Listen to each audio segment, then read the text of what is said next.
तो आज की इस वीडियो में हम लोग सीखेंगे how to effectively revise your notes. ठीक है, तो आप अपने नोट्स कैसे रिवाइज कर सकते हो इफेक्टिवली, तो मैं एक एग्जांपल से आपको समझाऊंगा। तो ये मैंने पेरिटोनियम का यानी कि पेट्रोनाइटिस का एग्जांपल ले रखा है। ठीक है, टाइप्स ऑफ पेट्रोनाइटिस में हम लोग देखेंगे दोस्तों।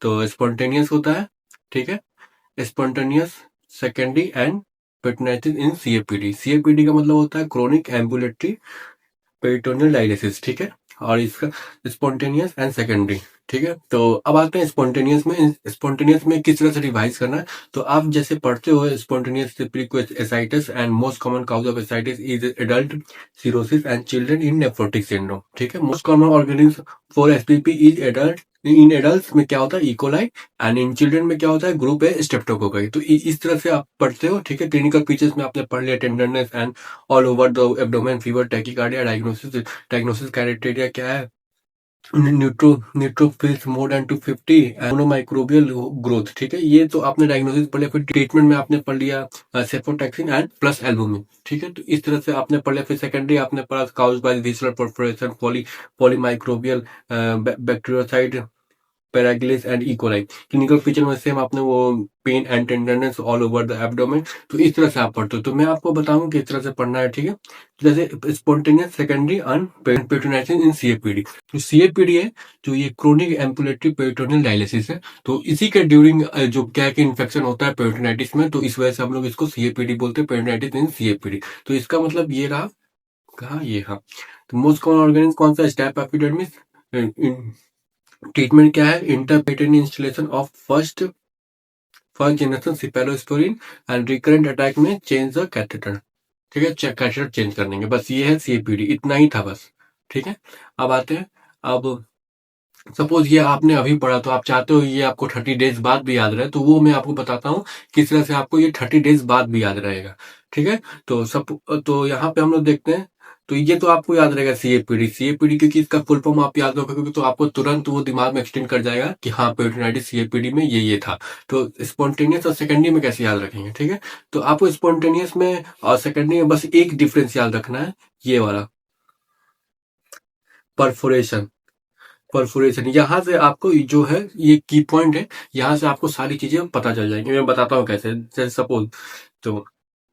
सपोज देखिए यहाँ पे स्पॉन्टेनियस बैक्टीरियल पेरिटोनाइटिस में क्या है, प्री एक्वस एसाइटिस है। क्लिनिकल फीचर्स सेम उसकी तरह ही है लगभग। टैकीकार्डिया इसमें है और इसमें फीवर नहीं है, और रिजिडिटी है एंड गार्डिंग है। ठीक है, तो एक तो ये आपको याद रखना है। ठीक है, और डिफरेंस याद रखना है आपको। इसमें इसमें क्या है, गार्डिंग एंड रिजिडिटी, और इसमें क्या है, फीवर एंड टैकीकार्डिया। ऐसा नहीं, अगर फीवर इसमें भी आपको क्वेश्चन में दिया रहा है फीवर में और परफोरेशन लिखा रहा है, तो इसका मतलब ये नहीं कि फीवर है तो ये होगा। ठीक है, जो मेन चीज हम लोग देखेंगे, क्या मेन चीज, परफोरेशन है। तो परफोरेशन है तो ऑब्वियसली सेकेंडरी होगा, क्योंकि बहुत सारी चीजों में परफोरेशन के साथ साथ फीवर भी होता है। ठीक है, तो अब आते हैं। तो फिर आप सेकेंडरी जब भी आए आपके मन में सेकेंडरी बैक्टीरियल पेरिटोनाइटिस, तो आपको परफोरेशन आना ही चाहिए, क्योंकि परफोरेशन से काफी सारी चीजें आपको क्लियर हो जाएंगी। देखिए, जहां जो चीज फटी रहती है तो उसका ट्रीटमेंट क्या है, सिलना। तो सपोज इसका भी repair of perforation and stoma perforation है, स्टोमा फॉर्मेशन। ठीक है, रिपेयर परफोरेशन या स्टोमा फॉर्मेशन, ये है एक्सप्लोरेटरी लेप्रोटोमी प्लस पेरिटोनियल लेवालिस। जो चीज फटी है उसको तो आपको ठीक करना ही करना है। ठीक है, अब डायग्नोसिस में क्या होगा, फटी है तो उसको देखना है। देखने के लिए एक्सरे करेंगे, चेस्ट एक्सरे के लिए नीमो पेरिटोनियम, ये रहा परफोरेशन आपको दिख रहा है इस तरह से। ठीक है, इस तरह से। और जैसे अब बैक्टीरिया की बात करें, देखिए बैक्टीरिया तो इसमें भी है इकोलाई, इसमें भी इकोलाई। बस एक चिल्ड्रन में ग्रुप है स्ट्रेप्टोकोकी है, इसमें बैक्टीरियोइड्स पैरागिलिस है। ठीक है, तो ये आपको समझ में आ गया। आज स्पॉन्टेनियस में परफोरेशन नहीं होता है, तो ऑब्वियसली जिसमें परफोरेशन नहीं होता है और वहां पे इन्फ्लेमेशन है, बैक्टीरियल इन्फ्लेमेशन है, तो क्या हम लोग देंगे, एंटीबायोटिक। ठीक है, सेपोटैक्सिन एंड प्लस एल्बुमिन। ठीक है, तो ये आपको समझ में आ गया। बस डायग्नोसिस के लिए क्या करेंगे, पैरासेंट्रिक डायग्नोसिस क्राइटेरिया, न्यूट्रोफिल्स, ये किसका है, स्पॉन्टेनियस का। इसका डायग्नोसिस चेस्ट एक्सरे। परफोरेशन देखने के लिए ही, जो फटी चीज है उसको देखने के लिए एक्सरे करेंगे। ये इतना बस आप परफोरेशन याद रखना है सेकेंडरी में, और उसमें याद रखना है आपको बैक्टीरियल। ठीक है। वैसे बैक्टीरियल दोनों में होता है, लेकिन परफोरेशन से आपको बहुत ज्यादा क्लियर एक मेजर जो की पॉइंट होता है ना, वो है इस परफोरेशन स्पॉन्टेनियस वाले का, सॉरी सेकेंडरी वाले का। सेकेंडरी का क्या है कि की फीचर्स, मतलब की पॉइंट क्या है उसका, परफोरेशन, और उसका क्या है, बैक्टीरिया। और सीएपीडी तो आपको समझ में आ गया। अब मैं एक और एग्जांपल से आपको समझाता हूँ, कार्सिनोमा इन स्टोमक। ठीक है, इसमें क्या है, मोस्ट कॉमन हिस्टोलॉजिकल एडिनोकार्सिनोमा, ये तो आपको याद रखना पड़ेगा, most common histological type adenocarcinoma, ये तो रटने वाली चीज है। ठीक है, more common in low socio economic status. ठीक है, मैं इसको ये कर देता हूँ, लो सोशियो इकोनॉमिक स्टेटस, ये है आपका मेन लो कार्सिनोमा इंस्ट्रूमेंट, लो सोशियो इकोनॉमिक स्टेटस। अगर क्वेश्चन में आपको ये देखेंगे, अगर न्यूट्रिशनल है, लो सोशियो इकोनॉमिक लोगों के पास क्या होता है, न्यूट्रिशन की कमी होती है, लो fat diet, high complex carbohydrate. ठीक है, वो कार्बोहाइड्रेट जैसे जो सस्ती चीजें होती हैं, जैसे आलू वगैरह हो गया, तो इस सारी चीजों में कार्बोहाइड्रेट ज्यादा होती है, तो वो ज्यादा कंज्यूम करते हैं। ठीक है, smoked fish, salted meat, intake nitrates. ठीक है, स्मोक्ड फिश। तो और इन्वायरमेंटल में आते हैं, अगर वो गरीब इंसान है तो क्या खाएगा, स्मोकिंग करेगा, लैक ऑफ रेफ्रिजरेटर उसके घर में नहीं रहेगा, यूज कुएं का पानी पिएगा, पुअर फूड प्रिजर्वेशन रहेगा, उसके पास रेफ्रिजरेटर है नहीं तो फूड कहाँ पे रखेगा वो उसके पास तो खाने के लिए पैसे नहीं होंगे। तो इसका मतलब यही है कि मतलब वो एक दिन का, 2 दिन का भी खा सकता है, 3 दिन का भी खा सकता है। तो इसलिए ये कार्सिनोमा जो है उनके में कॉमन होता है, लो सोशियो इकोनॉमिक में। ठीक है, अब medical H pylori, EBV, adenomatous polyp, history, partial gastrectomy. ठीक है, इन सारी कारणों के कारण डिक्रीज एसिड एसिड सिक्रीशन जो कम हो जाता है, chronic atrophic gastritis, Menetrier disease and history of partial gastrectomy. ये आपको एक चीज, एक पॉइंट यहाँ पे है, पार्शियल गैस्ट्रेक्टोमी याद रखना है। ठीक है, ऑक्यूपेशनल, गरीब है तो ऑब्वियसली वो लेबर क्लास से ही बिलोंग कर रहा होगा, तो क्या है, रबर एंड कोल वर्कर, इन दोनों, क्योंकि लो सोशियो इकोनॉमिक लोग तो ऑब्वियसली लो लेबर ही, मनरेगा टाइप से ही वो लोग मतलब काम करते हैं, रबर की फैक्ट्री में काम करेगा या फिर कोल वर्कर वो रहेगा। ठीक, genetic male gender, group A blood group है।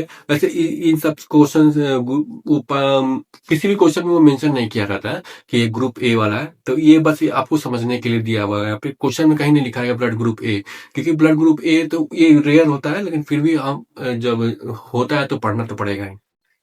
ठीक है, HNPC Lynch syndrome, pernicious anaemia and Li Fraumeni syndrome, ये सारी जेनेटिक काउज है।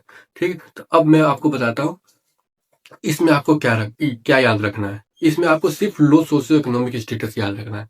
लो सोशियो इकोनॉमिक स्टेटस एक की पॉइंट है, तो इससे आप बहुत सारी चीजें आप दिमाग में सेट कर सकते हो, बहुत सारी चीजें एलिमिनेट कर सकते हो, बहुत सारी चीजें अपने दिमाग में ला सकते हो। सपोज क्या, लो सोशियो इकोनॉमिक स्टेटस से क्या हुआ, lack of refrigerator, lack of well use of well water, poor food preservation technique. ठीक है, स्मोकिंग भी करेगा वो, और low fat diet, high complex, गरीब है तो वो सस्ता ही खाना खाएगा, आलू वगैरह मोस्टली वो खाएगा, चावल खाएगा, तो इसमें कार्बोहाइड्रेट बहुत ज्यादा होते हैं। ठीक है, स्मोक्ड फिश, इंटेट नाइट्रेट्स। ठीक है, तो इस तरीके से आपको याद रखना, रबर एंड कोल वर्कर का एग्जांपल होगा, और इस तरह का कोई भी सा भी सिम्टम्स दिया रहेगा तो वो कार्सिनोमा इन स्टोमक होगा, मोस्ट कॉमन का एडिनो कार्सिनोमा।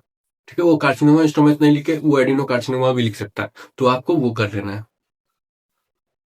तो आप सपोज आप कभी भी पेरिटोनाइटिस आप याद रखोगे तो आपको में आएगा स्पॉन्टेनियस, सेकेंडरी एंड सीएपीडी। ठीक है, तो ये आपको 3 बस याद रखने हैं। सेकेंडरी को आप ऐसे एलिमिनेट कर सकते हो इन दोनों से, ये परफोरेशन के लिए होता है। अब फर्स्ट वाला बैक्टीरियल, सेकंड वाला, थर्ड वाला भी बैक्टीरिया जो सीएपीडी था, तो सीएपीडी तो सीएपीडी जैसे है वो की डायलिसिस में होता है मोस्टली। अगर डायलिसिस हो रहा है पेशेंट का तो ये सीएपीडी होगा। क्या है सीएपीडी का full form, chronic ambulatory peritoneal dialysis. ठीक है, ओके। इस तरीके से आप रिवाइज करोगे, सपोज आप इसको 30 डेज तक रिवाइज भी नहीं करते हो, तभी आपको दिमाग में ये सेकेंडरी तो रहेगा ही कि सेकेंडरी परफोरेशन होता है। ठीक है, इस तरीके से याद करना है। वैसे आपको 30 डेज बाद रिवाइज नहीं करना है इसको। फिर अगर आप नए कोई सब्जेक्ट पढ़ रहे हो तो इसको आपको कब देखना है, वो सब्जेक्ट खत्म होते ही उसको रिवीजन करने के बाद फिर आपको ये देखना है। ठीक है, इस तरीके से आप रिवाइज करोगे तो बहुत ही इफेक्टिवली रहेगा, आपको लॉन्ग टर्म के लिए याद रहेगा।